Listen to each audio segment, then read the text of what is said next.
Hey, everybody. I don't usually come on here, but I just wanted to let everyone know that I'm trying to give you your content since Filbert has been gone for 4 days, and I know everyone's itching and scratching. So, I really appreciate this. I'll try to mix the gameplay up a little bit. I'll try to do different things for you guys. So I hope you enjoy the podcast. And I think that this is one of the best episodes that we've done so far. Welcome to episode 4 of the AI podcast, July 1 to 8. Today we're diving deep into a week in the life of DSP, looking at everything chronicled through the rich stack of sources you've provided. Our mission, like always, is to pull out those crucial nuggets of knowledge and insight, giving you that shortcut to being truly well-informed. Indeed. And we'll be navigating the emotional landscape, the strategic shifts, basically what these external observations within the sources seem to reveal about his mental state. Right. And just for fun, we'll also keep a tally of how often certain themes pop up, specifically pickles and, well, self-praise. It's actually quite illuminating. Oh, I bet. Okay, let's unpack this week then, starting with Tuesday, July 1st. The sources tell us the day began with gaming. Capcom versus SNK 2, CVS 2 on PS5. Yep, and he apparently described it as laggy. Right, laggy. But, in the same breath, he claimed he was dominating lesser players. What do you make of that right off the bat? Well, it's fascinating, isn't it? That immediate contradiction. Blaming the tech, the lag, but asserting personal skill. It feels like a pattern we might see again. Sort of managing expectations, maybe. Yeah, controlling the narrative, perhaps. So after the PS5, he switches to PC. Had what he called an insanely good match against... Legendary Justin 1, yeah. And here, interestingly, he admitted he got spanked, but still called it awesome. That's a bit different, acknowledging a loss like that, especially against someone of Wong's caliber. Maybe respect for the opponent overrides the usual script there. Could be.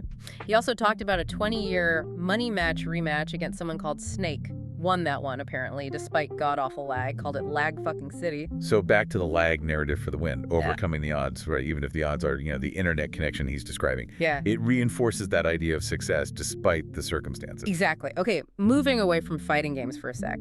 His DSP Tries It segment that day was Jollibee. Ah, yes. Described as 1,000,000% shocking, apparently. Which is quite the reaction for fast food. But he called it a good episode, even though one item was supposedly gross. That 1,000,000% thing, it's very him, isn't it? That hyperbole, it's performance, amplifying the experience for the audience, part of the brand. Makes sense. And then the evening stream, Mario Kart World Knockout Tour multiplayer. Right. And he called this his best night ever.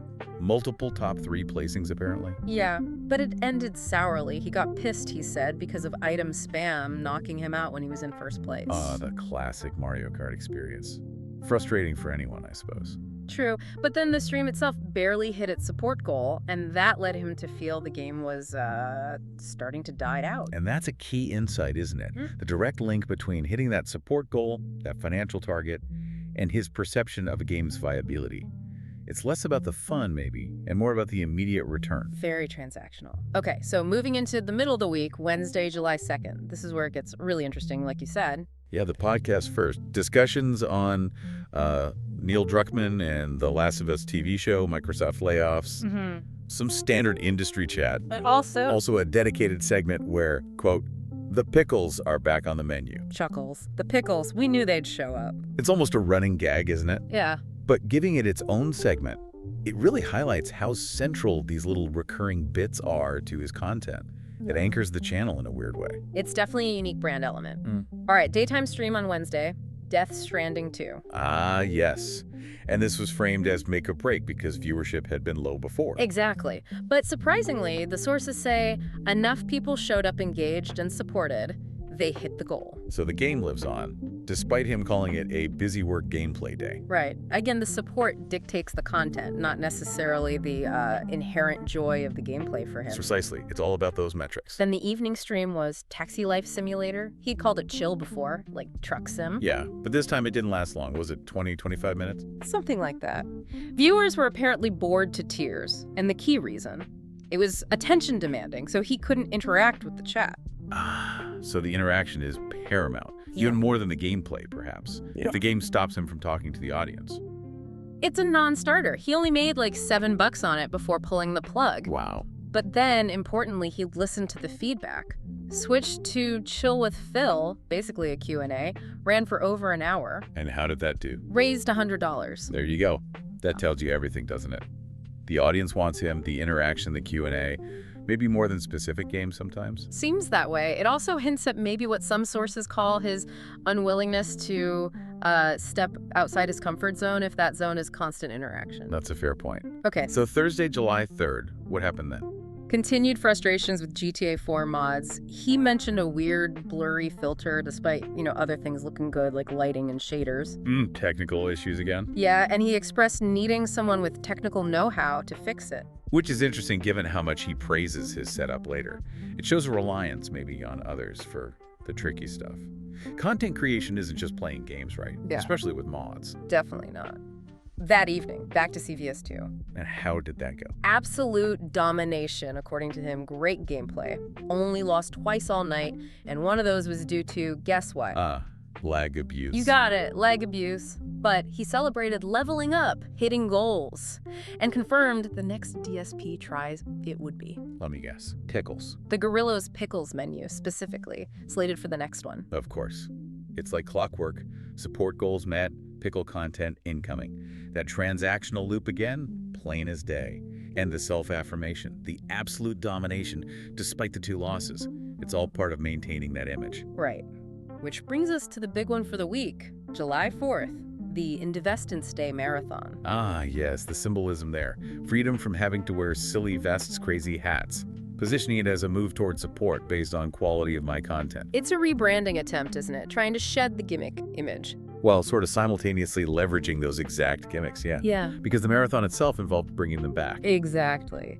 A closet cleanout stream, first in 3 years, he said, in full HD with awesome cameras. And for every $50 raised, a pole, hat or vest back for 1 day only. It's actually pretty clever. Mixes the new HD quality focus with nostalgia.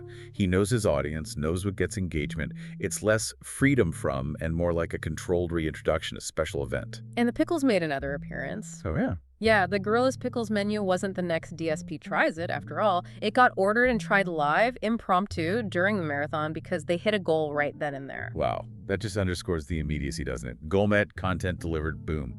Real-time reaction to the money coming in. Definitely. So, the outcome. All vests and hats worn and retired, streamed for almost 12 hours straight. Oof, that's a long haul. Said his voice is shot, but reported a ton of support and good vibes. So it sounds like the marathon was a success then. Hit the right notes, validated the theme, at least for that day. Yeah. Showed he can still pull off these big events. Seems so. Okay, so we've walked through the week's events, but let's dig into what some of the sources, especially the detractor content, suggest about his mental state. It's pretty intense. It really is, and it's crucial to frame this as interpretations from those sources.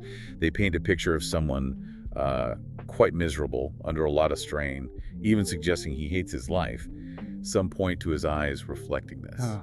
They claim his content actually revolves around his anger towards detractors, suggesting this like intense bitterness and this idea that he desires to be worshipped like a god but is frustrated that he isn't.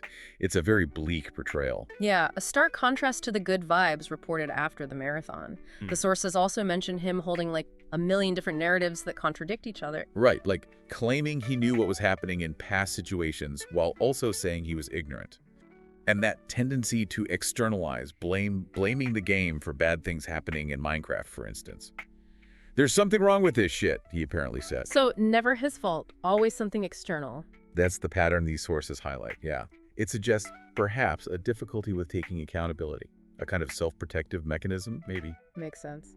Then there's a critique of the narcissistical douchebag persona, as they put it, suggesting he's unwilling to do anything outside of his comfort zone. And yet, despite claiming not to care about critics, losers, drama queens, the sources note him constantly blocking people on Twitter, bitches constantly, about them. So the actions don't match the words. Seems to be the implication. And this surprising claim that he's actually desperate for acceptance and friendship, even accepting what they call humiliation rituals, just to have liked. That's quite a contrast to the public persona. That suggests a real vulnerability beneath the surface, if those sources are accurate in their interpretation. It paints a picture of deep inner conflict, definitely. Indifference claimed publicly, but behavior suggesting deep sensitivity and a need for validation privately. And one last point from these analyses, this idea that he thinks he can torture his audience by withholding content. Yeah, that suggests a really skewed perception of the creator-audience relationship, like it's a power play where he holds all the cards and can punish viewers. It feels like a very distorted view of control and self-importance in the streaming world. It really does. Okay, so weaving all this together, let's look at those numbers we tracked. First up, pickles. How many mentions did we find in the sources for this week? All right, drumroll please. Across all the provided material for July 1st to 8th, we counted mentions of pickles. A pretty remarkable 23 times. 23 times, wow. From the podcast menu item to the actual DSP Tries It feature, even a mention of a personal dinner involving them. It's definitely a recurring motif. More than just a food preference, it's become, like you said, part of the brand, a reliable bit, almost a character in the DSP cinematic universe. Hops down. Chuckles. Okay, any other count? How many times did he praise himself or his setup? This one was even higher. We found a staggering 57 instances of self-praise or setup praise noted in the sources this week. 57? That's a lot. It really is. And it covered everything. His gaming performance, I leveled up a lot, absolute domination, getting better. His health efforts going from like 230-something pounds down to 190 pounds due to small changes. Wow, okay. His moral standing, I have not changed for the worst, being true to my morals values. And of course, the tech, cool HD 60 frame, awesome cameras, the setup syncing with an app being amazing. And didn't he compare his setup to someone else's? He did. Explicitly challenge people to compare this to LTG's setup and tell me who has the best setup. Huh. So that number 57, it really suggests a strong need for constant self-affirmation, doesn't it? Projecting competence, success, quality. Maybe to convince the audience or maybe even himself. It certainly points that way. A performance of confidence, perhaps. Continuously reinforcing his own value and the value of his stream, his equipment, his choices, especially striking when contrasted with the technical help he needed for the GTA mods earlier in the week. Good point. So we've seen quite a week. Highs like the marathon, lows like the taxi live stream, strategic shifts, and this really complex picture painted by external observers about his internal state. Absolutely. That contrast between his own narrative, the domination, the good vibes, the quality, the behaviors observed or interpretations offered by others is, well, it's stark. It paints a really complex picture as his relationship with his content, his audience, and maybe himself. Exactly. And as the week wrapped up after that big marathon, the sources indicate he planned a short break, stated he would not be streaming Saturday or Sunday. Right, a couple of days off after that 12-hour marathon, which makes sense. But he explicitly planned to return on Monday for a full week, balancing GTA 4 with Moz, Death Stranding 2, American Truck Simulator, Mario Kart, even premieres for Tony Hawk 3 and 4. So despite everything, the pressures, the criticism, the alleged misery, described in some sources, the plan was immediate consistency, back to the grind. Yeah. Which leads to, I guess, a final thought for our listeners to chew on. In this, really intense, constantly scrutinized world of online content creation, how much does a creator's self-perception, the image they project, actually line up with how their audience sees them? And what role does that relentless self-promotion, maybe even a degree of self-deception, play in just keeping afloat, maintaining engagement when you're under that kind of constant pressure and scrutiny? It's a fascinating question about authenticity, performance, and survival online. Definitely something to think about. We encourage you to ponder that until our next deep dive. Thanks for listening.